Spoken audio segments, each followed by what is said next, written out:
You actually talked about that in next episode. Let me start that just section. Yeah. Just gonna do that. So I Yay, you're here. Welcome to How to Be a Grown-Up with CK and GK. Let's get started.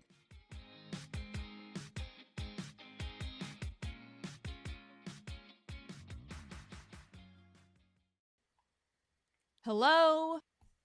Still don't know what day it is for you. It's a day. It's a day, and we're so glad you're here regardless of what day it is. This is How to Be a Grown-Up. This is the how-to show that gives you advice on being a grown-up and all of the downward social comparison that you might ever need in your life. I'm Caitlin, and I don't think I introduced myself in last week's episode. But I'm Caitlin. I'm CK. And with me today I'm not GK. You are not GK. Instead, you are Ariella Monti, my published author friend. Oh my gosh, Hi. so exciting. She is here with me again today while Jenny is now recovering from knee surgery. Jen, we love you. We're so glad you're on the path to healing. You're probably in really rough shape right now because you're just a few days post-op, but we are thinking about you. And I mentioned this in last week's episode, but if you want to support Jenny in her recovery, please just reach out to me using either the contact us page on our website or by sending a text through this link in our show notes, and I'll get you a way to help her out. Today, we are continuing our Spring into Self-Care, which I'm still very proud of, series with a discussion about mindfulness, because Ariella is a certified yoga instructor, and this is one of her areas of expertise, and it's a good self-care topic. So I'm just going to put this out there. One of my goals for this year is to spend more time practicing meditation. I was really good about it at the end of last year. I would say like all of, gonna be businessy here, all of Q4, so like October through December, I was really good about it, and I think I did it almost every day. But then when I went on my like holiday break or whatever, it got out of the habit of it because ADHD people suck at making habits if it's not part of a routine, and I just haven't done as well with it this year. I did meditate most of the days this past week, but I'm trying to get myself back into it. So this timing is absolutely perfect. I'm really excited for us to talk about this today. So hopefully the exercise that I'm going to teach y'all today will help make having a mindfulness practice and a meditation practice easier, because it is a really, really simple way to bring it into your life and like just find little spots of it throughout the day. And eventually when you do it over and over again, it becomes so ingrained that it just sort of happens. I'm very excited. I love a good exercise. I love a good practical application of what we're learning right now. So this is awesome. Okay. So I have been a yoga teacher since 2019, but I will say that my background in mindfulness is really not that extensive. So there are other teachers, other yoga teachers out there who really, really specialize in a mindfulness practice and how it relates to yoga, and they are much better sources for that information. My main experience on top of teaching yoga is also I've been in therapy for a very long time. As we all should be. And much of what I've learned about mindfulness has come from my my own therapist, who has extensive clinical training in these modalities, and she also happens to be a yoga teacher. So, ooh, that's perfect for you. Yeah, that's amazing. It just kind of happened that way, which is phenomenal. So this exercise that you're going to teach us today will help those of us who are not necessarily accustomed to having these moments of mindfulness in our day. Absolutely. Yes, absolutely. Okay, great. So to start off with, what is mindfulness? So it's becoming kind of a buzzword at this point, be mindful Yeah. of this, do like it almost feels a little trendy and a little bit disingenuous at this point, but there is a lot of clinical information out there about mindfulness and how it impacts our stress levels and our body. I appreciate that you said that the word is trendy, because I also think that I might be using it in the wrong context. Like, I'll say to my child, like, you need to be mindful of what you're doing. But I don't think that's what we're getting at here. And I think I need to use a different word when I'm talking to him about this, because mindfulness is not about necessarily self-awareness in the context that I'm using it. Yes. So can you just define the word for me so that I stop using it wrong? Please. So the definition that I'm going to be using comes from a couple of articles from Yoga International, and Okay. I've included those links, so they'll be in the show notes. But by definition, mindfulness refers to the informal practice of present moment awareness. Okay. So it is being fully present in whatever activity you are doing. And by being present, it is experiencing that moment like with all of your senses. So it's different than like when we tell our kids to be mindful, like that is just kind of like baseline awareness of like their surroundings. Mm-hmm. But with mindfulness, you are really honing in on one focal point and one thing. Oh, yeah, I've definitely been using that word. I mean, it's one of those, like, That's well, the funny. thing we know about words is that words have multiple definitions, right? But when we're talking about mindfulness as a form of self-care, like, we're using it in the sense that we want to be completely present and completely aware of, like, the one thing that we're doing. Okay.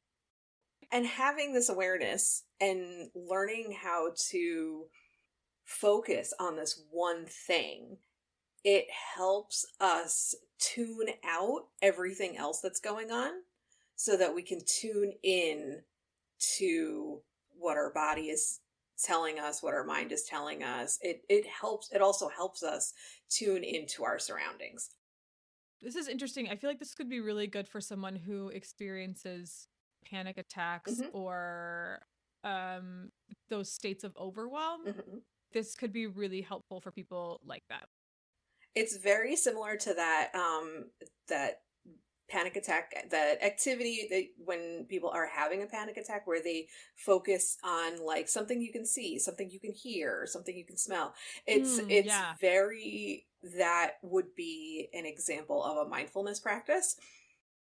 This exercise is kind of the before that, it's it's not the prevention of. It's the non-rescue. It's the non-rescue. Yeah, exactly. Right. It's the same sort of skill, but it's not necessarily what you're going to be doing when you are having a panic attack. You know what I'm saying? Yeah, I do. And I think that relates to what we talked about last week with self-care. Self-care is it's not the fire extinguisher when the house is on fire. Self-care is the fire extinguisher when you have like a tiny little, like, kitchen fire, right? Like when it's something, when it's the pan on the stove, like so that seems to be more of what this is. Whereas the panic attack moment, you need the entire, fire truck. This is like daily maintenance mindfulness. Yes. This is the car tweezers. Exactly. This is your car tweezers and not the full-on wax exactly, session. Exactly. Right. Got it. So, okay. Understood. And this is an activity that I do with my yoga students who tend to be older. They tend to be seniors. They tend to be retired, chronically ill, injured. They are phenomenal and wonderful, and I absolutely adore them. And I've been doing this practice with them at least once a session, and our sessions are 6 weeks. So at least once a session, I will do this exercise with them, and they really, really enjoy it, and they bring it into their everyday lives and have found it really helpful. I love that. That's great that you're doing that. Okay. Well, I'm ready. Tell me how this works. Okay. So what you're going to do is you're going to grab an object of any kind. So when I do this in my class, I usually bring a little bag of my crystals. I also, in that little bag is also a couple of tiny sticks, a few feathers, just an object with some kind of like texture or color or whatever. Okay. And this object is going to be your focal point. This is what you're going to put all of your attention onto for the next, like, however long you do this exercise. So when I do it in class, it's usually like 5 to 10 minutes. When I do it at home, it's like 30 seconds. Okay. This is very much what I think of, and our Bluey fans are going to find this familiar. But the episode of Bluey called Born Yesterday, where Bandit is born. That's a Yeah, good Bandit one. was born. He was just born yesterday, so he's discovering the world. And all the way at the end, Chili asks, "Where's your father?" And he's sitting outside with this leaf in his hand, and he's just staring at it. That's what we're doing. And that's such a sweet little moment too. Like you can really feel him appreciating what's happening. I just got goosebumps. Guys, I'm a Bluey fan. Bluey gave me goosebumps. It regularly does when I watch it. It's so sweet, but like that little moment just is so Right. sweet. Okay, I am seeing it in my brain. I understand what you're trying to get me to do. So that's our goal. So you're going to take your object and you're going to go take that object someplace where you feel comfortable. It can be your bed, it can be outside, it can be your favorite couch, whatever. Go someplace comfortable. Okay. You've got this object in your hands, and if you're comfortable with closing your eyes, you can close your eyes and just start to observe the object with your senses. So with your eyes closed, it would be touch. Just run your fingers over the object. You're observing, you're not judging. So you're observing the texture. You're observing the feel of your fingertips on it. You can observe the feel of your palm on it. And these observations come with, like I said, no judgment. They're simply observations. There's no good, there's no bad. It just is. And then from touch, you can move on to your other senses. So you can open your eyes and you can look at it. And depending on what you have in your hands, you can observe the colors. You can observe the way light refracts off of it. You can observe the bumps and the grooves. And depending on what you have, you can observe it with taste, you can observe it with smell. I always tell my students not to observe my stuff with taste. But if you're doing this with your favorite cup of coffee, you can observe it with taste. Interesting. You can observe it with smell. And once you've really examined this object, you can be curious about it. Where did it come from before it entered my home? And as you're going through this exercise for as long as you'd like, 5 minutes, 50 seconds, 5 seconds, during that time, your attention and your mind is focused on the activity or the object and not everything else going on. Yeah. So for 2 minutes, your full attention and all of your senses are honing on to the leaf in your hands, and it is now taking a break. It's a respite from all the other stuff that it is worrying about. And that is going to calm your mind. It's going to calm your body. It's going to get you back to a baseline. It's not going to put out the fire, but it's going to get you to a baseline that will allow you to kind of be more present and aware with everything else. Okay. The interesting piece to me was the no judgment piece, right? You're not saying, Right. I don't like how this feels. You're Right. just saying Yes. this feels. Yeah. That's a really interesting part because to me, I never know what I'm supposed to say to myself in my head in those moments. But I caught myself saying like, oh, I like, and then you were like, but without judgment. And I went, never mind. You know what I mean? It was like a just kidding sort of moment, but it was good for me because I could just say like, this part feels bumpy, this part feels smooth, this part feels squishy, this part, you know what I mean? It Yeah, was and you it can was even interesting. take it a step further when you find yourself saying like, I like the feel of this. The next step would be like, the why. Like, this feels Yeah. soft, which is why I like it. Like, this feels bumpy, which is why I don't like it.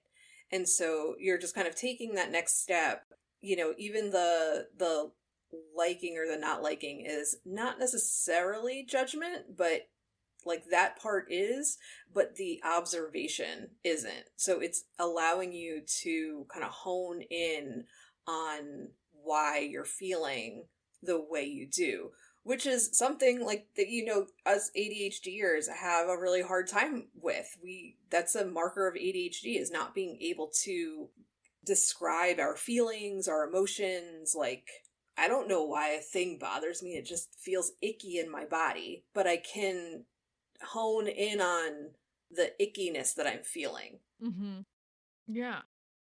I'm also thinking about the importance of the separation between I don't like how this feels and this is scratchy, which is why I don't like how this feels. Mm-hmm. There is a difference between those two statements. And when you're talking about, especially feelings, I think that there's something to be said for I feel angry versus that makes me angry. Like those are two different things because one of them is you placing judgment on yourself and then becoming that thing. You become angry. Where the other one is I feel angry. I am not angry. I feel angry. And those are I think that's a very important distinction to make when it comes to recovering from fight or flight or recovering from a stressful situation is being able to separate you from the emotion even just in that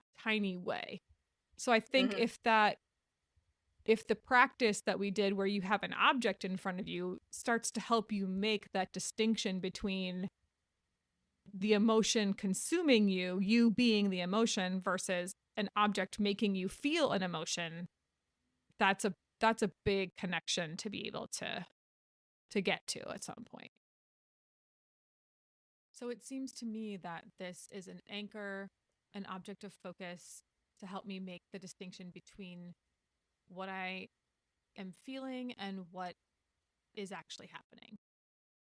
I use that same sort of idea when I teach balance in my yoga classes. So I will have my students stand with just their feet on the ground and just have them focus on their feet. So the sense, and not just like the actual foot, but the sensations of their foot interacting with the surface underneath them. Like, so for some people it's the mat, some people have like a blanket or socks on. So I will ask them to just observe the way the bottoms of their feet are interacting with that surface. And then I'll have them go a little bit deeper where I never have them do anything. I always invite them to focus on the way their feet adjust to any little movements of their body. So, if you close your eyes, your body will start to sway because it needs, something to anchor itself. Yeah. Right. Exactly. So your body will start to sway. And if you take your attention and you bring it to your feet, you can start to notice the minor and little adjustments your feet make when your body is swaying. So the way your feet are working to keep your body upright. Okay. And that you can do like you're standing in line at the grocery store or something. That's a good point, because I need something physical to anchor my brain to, because I have a really difficult time with abstract concepts. So this practice of holding something in your hand or focusing on your feet is a really helpful one for me. Yeah. And what I like about using a physical object and teaching this with physical object, because I could do the same type of practice with like a meditation or something. And I do sometimes do guided meditation, but there are lots of people who can't picture, I might say like picture a stream, like, but they are unable to. Oh, that's so hard for me. Yeah. Whereas I will picture I will give you details and all of that kind of stuff. But if you have, the object and you can physically look at it, because that's the other thing too. Like capitalism in general and wellness, like capital W wellness, has kind of taught us that we need to do this in a certain way, and that way needs to be sitting cross-legged on the floor in a dark room with our eyes closed. And a lot of this practice is like visual and tactile observation. Well, it's so much more accessible when you make it concrete. Think about these abstract concepts of things that we try to teach kids. Like right now, I have in my head this concept of teaching algebra, which is something that I did for my students. It is very difficult to say to a student, like, there's a missing number in the world. We don't know what that number is, but we're going to call it X, right? Like, that's really hard. But there's a program that I'm not going to say the name of, where you have a scale, and then you have a 4 and a pawn piece, and then you have the middle of the scale is an equal sign, and then on the other side you have an 8. And it's easy to say to a kid, there's a 4 and a missing number that we don't know, but we do know that when we put them together, it equals 8. And that concreteness of that, all of a sudden it makes sense. So when someone says to me, I'm going to pick on Headspace a little bit here, visualize yourself and this golden liquid is consuming you from the feet up, and that is melting your stress. I'm not kidding. That's what he says. That for me is incredibly difficult. I never picture myself like that. The closest I've gotten is those like those hot springs in Japan with the monkeys who sit in the snow. And that, you know what I'm talking about? But they're in the snow and they sit in that hot spring thing. That's the closest that my brain gets to it. Where I'm like, all right, I'm gonna sit in the monkey hot tub. That's like where my brain goes. That one sounds amazing. Doesn't it? Right? I'm gonna sit in the monkey. Right. I want to sit in the monkey hot tub. Why not? So, but that's as close as I get to it, because I'm like, okay, my feet are in the monkey hot tub. And I always call it the monkey hot tub too, even though I know that's not what it is. And then like as I go in, my body starts to warm up and I feel relaxed. Or the other one that I've done is like the floating in the Dead Sea thing, where it's like that super salty water and everyone just like gets in and floats. Right. And it probably feels amazing, which by the way is another like sensory thing that I really want to try, is like a float tank. That sounds amazing. But that's the closest I can get to it, because it's not the idea of a golden liquid starting at my toes and coming up to my head. It just sounds like pee, and I can't handle it. Like I'm just not into it. Yeah, you're welcome. But it also is so abstract that I can't access that thinking. I need something that's going to be much more concrete and tactile. And so the idea of having an object in my hands makes a lot more sense. And I also appreciate the accessibility of, you're right, you don't have to be sitting in a dark room with your legs crossed. You can do this while you're staring out the window doing dishes. So that brings me to my next point, which is finding time for mindfulness practices like the one that you just described. I don't necessarily always feel like I have the time to stop, or my brain is not allowing me to stop. But are there ways that I can do this like while I'm doing chores? Is there a way to do that? Yeah, absolutely. So with chores, and this is something that you'll see in a lot of mindfulness books and stuff, one that is a good one is The Miracle of Mindfulness. I put the link here. The Miracle of Mindfulness by Thich Nhat Hanh. He's a Oh Buddhist, yeah, a very famous Buddhist monk. very famous. Yeah, So if you're doing a chore, say you're washing dishes. yeah, washing dishes is the good one. So say you're washing dishes, Okay. just focus on your actions while washing dishes. So focus on the feel of the water on your hands. Focus on Ooh. the sound of the water running from the faucet. Focus on the sound of the dishes being placed in the dishwasher. I like this. I'm thinking about how this applies to self-care. Again, you mentioned that it's the fire extinguisher in the tiny fire. It's not the entire firehouse, right? But I'm thinking about things that I forget to do during the day. Like sometimes even though I take medication that makes me very thirsty, I forget that I need to drink water. Mm-hmm. And I will just sit there and just not think about it. And then all of a sudden I'll have a moment where I'm like, oh, I'm hungry. Oh, I have to go to the bathroom. Oh my gosh, I have to have water. Like, I feel like taking a few moments to do that could really help me kind of remember Mm-hmm. what I actually physically need in that moment. Because I think sometimes those physical needs are things I forget to address during the day. Yeah. Yeah. I think that's a big part of it is that you start to become more aware and more present of kind of like what your body is feeling and doing at any given time. Mm.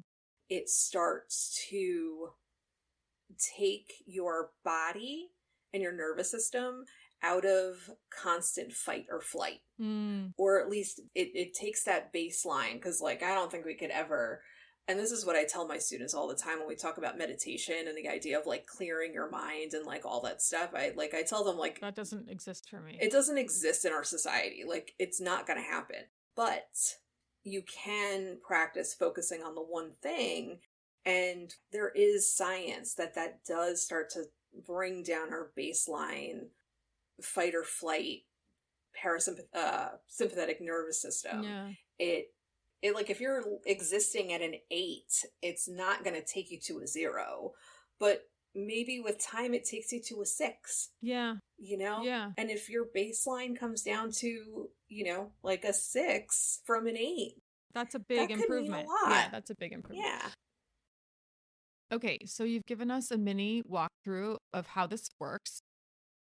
You've given us a reason why we need to have something physical to focus on as an anchor, whether it's something in our hand or focusing on our feet, especially for those of us who are new to this practice. I know for you, being a very nature-minded person, this probably is going to look different than it would for me. So maybe walk us through what it might look like for you. When I personally will do this practice, most of the time I don't even realize I'm doing it. But I'm sitting here at my desk and I have a bird feeder, like one of those window bird feeders, like stuck right to my window. Yeah. And I will look away from my screen and I will just watch this chickadee look for the perfect Little sunflower. Seed. Yeah, yeah. Oh, so sweet. and then fly off. And that could be 5 seconds. You do those moments like over and over and over during the day, Mm-hmm. and it starts to add up. Yeah. Yeah, I could see that. That seems like a really, again, accessible way to incorporate this into your everyday as part of Absolutely. self-care. I like that. Yeah. Yeah. And when I write up the blog post for this, I am going to put that picture of Bandit Healer looking at a leaf and like just channel your inner Bandit Healer looking at a leaf and just spend 30 seconds staring at it. Yeah. And again, as we've been saying, it's not going to put out the fire. It's I would say, if we're going to keep using the fire metaphor, it's the safety precautions that you do to prevent a fire. And sometimes fires still happen, and so you have like the next steps, but this is like the don't keep cooking oil right next to your burner. Right. Yeah. This is like don't play with matches. Right. You know?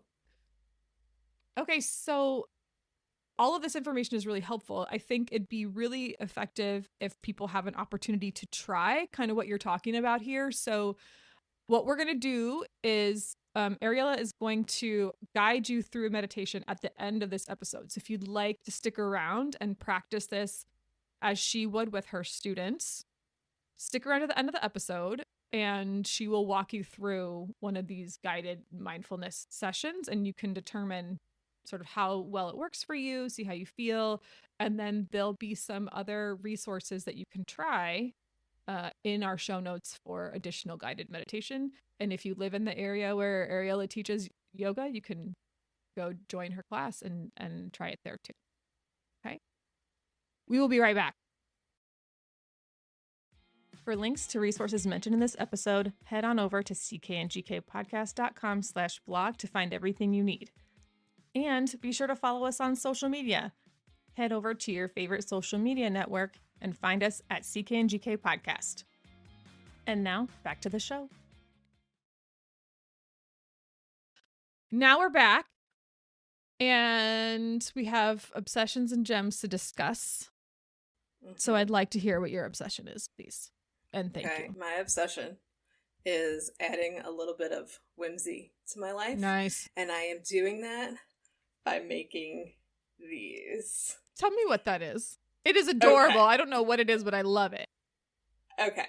So, I take pottery. I'm not super good at pottery, but I take pottery. And I have this little dish. The mold itself, if you're old enough to know, is probably an ashtray mold. Oh, okay. Yeah. It is, I gotcha. Yeah. Right. Okay. And then I had a little extra clay, so I made this little mushroom. Adorable. Right? And then I went outside the other day and I pulled up, I have a lot of moss growing in my backyard and in my front yard. So it's not like I took the only moss that was in my backyard. There is plenty. Oh my gosh, so much and judgment. I care so much. There is someone out there. Moss? I know, though, Exactly. there's someone. Yeah, but they probably aren't listening to this show, so don't worry about it. No, that's fair. That's fair. Okay. So I went and I grabbed, some moss and I put it in this little dish and I added this little mushroom. And now I have this little moss garden. It's like a little tiny Zen garden that you don't have to do anything. Will the moss keep growing, or is it just like done? No. Can you just spray it with water and it'll just keep going? Yeah. I haven't tried doing this inside yet, but I think the trick is just going to be finding like the right spot in the house for it, because like moss is one of those tricky things that likes shade and water, but most of the moss I have in my backyard is in direct sunlight for 12 hours. Oh, that's weird. Okay. Who knows? But yeah. That's really cute. I love it. It's adorable. Obsessed. It's so cute. I'm obsessed with the whimsy here. So you're going to need to take a picture of that and we'll put it in the blog post for the episode because it's really cute. I think it's a very good representation of this episode, actually. Like you could just focus on that and you could touch it. And I think it's great. Very adorable. Yeah. Well, I'm going to copy you from last week. The weather in Austin right now is absolutely glorious. I sat outside and read a book, which was this feels very indulgent, but I did this for 2 hours yesterday. I just sat outside and I think I got a teeny tiny little sunburn because I use retinol and my face is in the sun, but only half of it. So that's fun. But it was still like, this weather is amazing. I can sit out here all day long in this. It's not polleny yet outside, like we mentioned last week, but it's so beautiful. So that's my obsession this week, is just good weather. But what about gems? Do you have any of those? This was pretty cute. It's also happens to be pottery related. So the pottery, I started doing it because my son has been doing it for a few years now. He's 8.5, as you know. And he's been taking classes on his own for I think maybe like 6 months or so. I love it. And it's great. It really, really is great. And so for those who are not familiar with pottery, or hand building rather, if you want to connect two pieces, you need to score and slip. So basically you score put little lines into the clay, and then you dab slip on, which is really just like really watery clay. So that acts like a glue. So the pottery teacher, who also happens to be a friend of mine, she'll always say, remember, dab, dab, dab, dab, so you're dabbing the slip into those little into those little cuts. So they were making penguins in the last class. And when I came in, my son told me I made a dabbing penguin. As in because the teacher... Yeah, as in the movement. Because that's like... Oh my god. Mm-hmm. Because she's always saying dab, dab, dab. So... when it's done, I have to see. That is the cutest and silliest little thing. I love watching them get stuff like that. Mm-hmm. Mine's kind of related. My son gets memes now. Like, he gets that. Yes. So... when you're teaching middle school, it really starts to happen in like 7th grade, where all of a sudden these kids start to get sarcasm, and watching them play with it is really, really fun, because they'll, as the teacher, you'll make a sarcastic remark and it's crickets. Mm-hmm.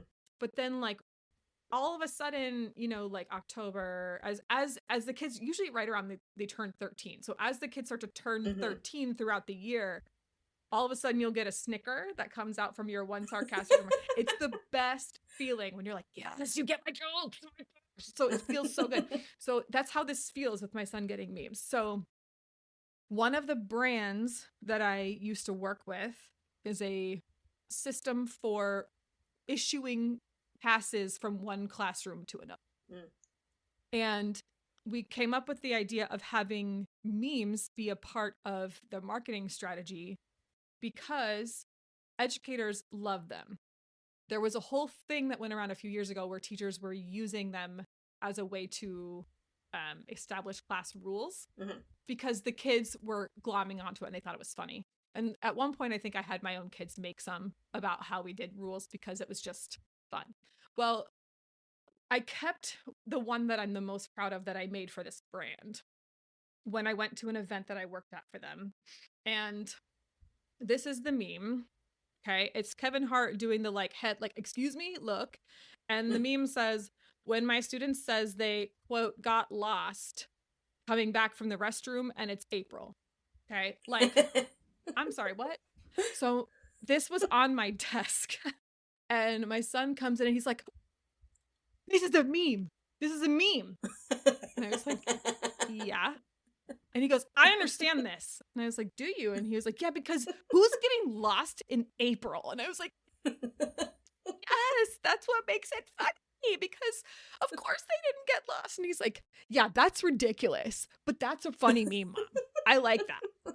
And I was like, well, guess who wrote it? And he was like, who? And it's like, I did. And he goes, oh, that's a funny meme. I'm proud of you for that one. And I was like, I did it. I will say, I have to say, I'm going to toot my own horn here, but my kids, or my meme strategy worked fairly well. And those were a big hit at the event we went to. And they still get used by this brand. Of course. But that was probably my favorite. But it made me so happy that he was like, I get this. I understand it. Do you know what a meme is? I know what a meme is. And I'm like, buddy, if you knew my love language was memes, you would probably freak out. Because I will go weeks at a time without looking in my own personal Instagram DMs, and then I'll send 15 memes to you in a row. So yeah, that's just amazing. There's a reason why in my local moms group I do Meme Monday. Like, Yeah. I am the one who posts the Meme Monday. Thread. You got to get it started. Yeah. Yeah, just so, because I wanted to make sure that I saw all of them. Yeah, you have to. Though, I mean, granted, now I use Facebook a lot less, so I miss a lot of them. But Yeah, that's not my place anymore. By the way, if you haven't already followed our show, we're in all the places. If you like Facebook, follow us there. If you don't like Facebook, I spend most of my time on Instagram. You're welcome to follow us there too. I am also on Threads. Our show is on Threads. It is not where we are all the time, but we do show up there. But Instagram is our favorite place. So just if you haven't already started following. So this would be the time of the show when we say we're going to go. So we're going to do that. and you should go mindfully. Ooh, I like that. And yeah, make your good choices, be mindful, and share memes because they're fun. Okay, bye. Bye. Okay, as I promised, here is Ariella guiding you through a moment of mindfulness. Her walkthrough should take about 6 or 7 minutes to complete. Just a quick note, please do not do this during a moment that requires your full attention. Stay safe and stay aware before you attempt this mindfulness activity. Please enjoy.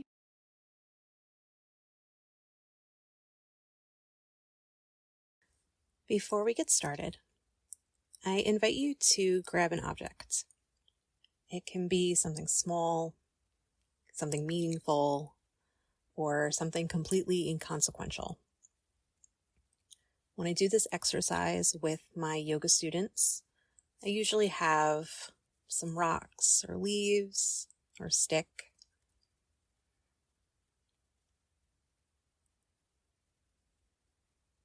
And once you've gotten that object, I invite you to take it to your favorite quiet place in the house.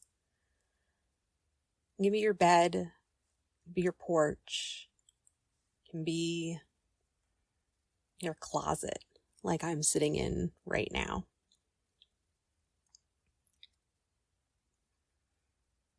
And I invite you to get comfortable. You don't have to turn out the lights or light a candle, though if that's what you want to do, you can. But I invite you to get comfortable.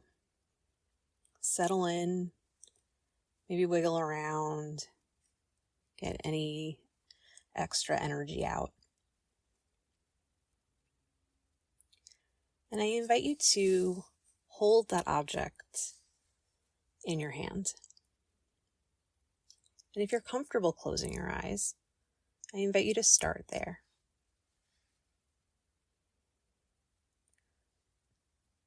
Run your fingers over the object, observing the texture,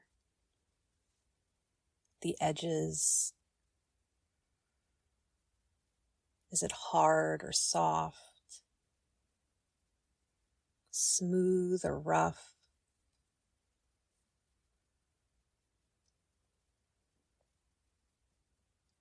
Does it have a different feeling when you touch the object with your fingertips than when you touch the object to the palm of your hand or the back of your hand?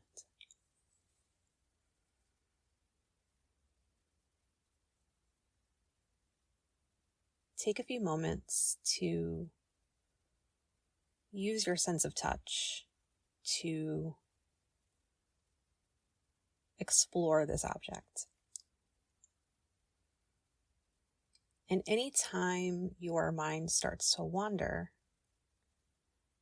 just come back to how the object feels in your hands.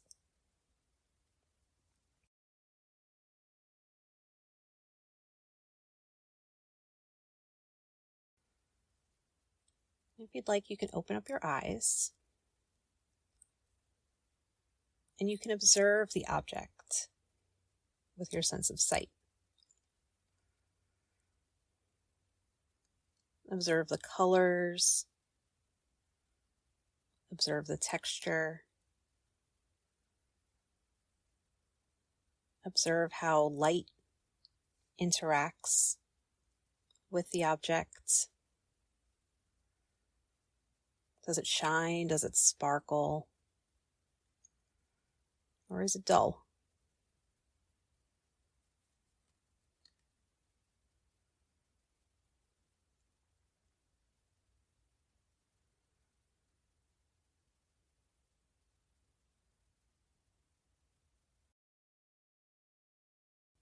And depending on what you do this exercise with, you can explore the object with your other senses. If you're drinking a cup of coffee, you can taste it and smell it. If you're at the beach, you can hear, you can smell, and you can see the ocean.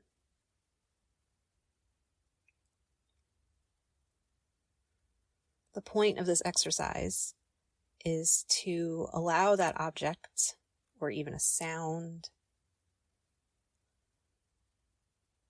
to be the only thing that you're focused on for however long you want to do this exercise.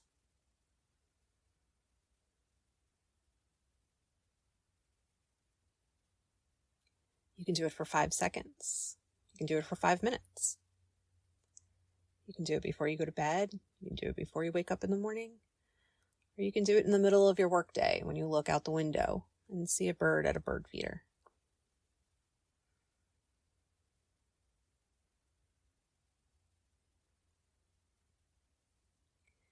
Take time to notice without judgment and with curiosity.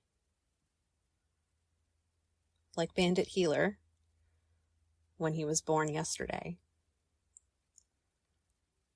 Observe the world and the objects in your hand like you've never seen them before. And they are the most fascinating thing in the world.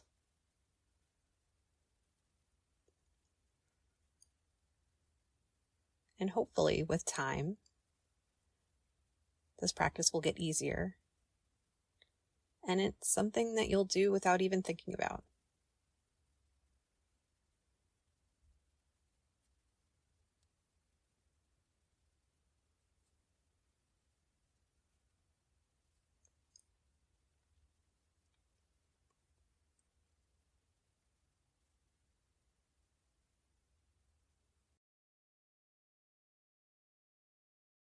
Thank you for letting me share this exercise with you. I hope you find it helpful.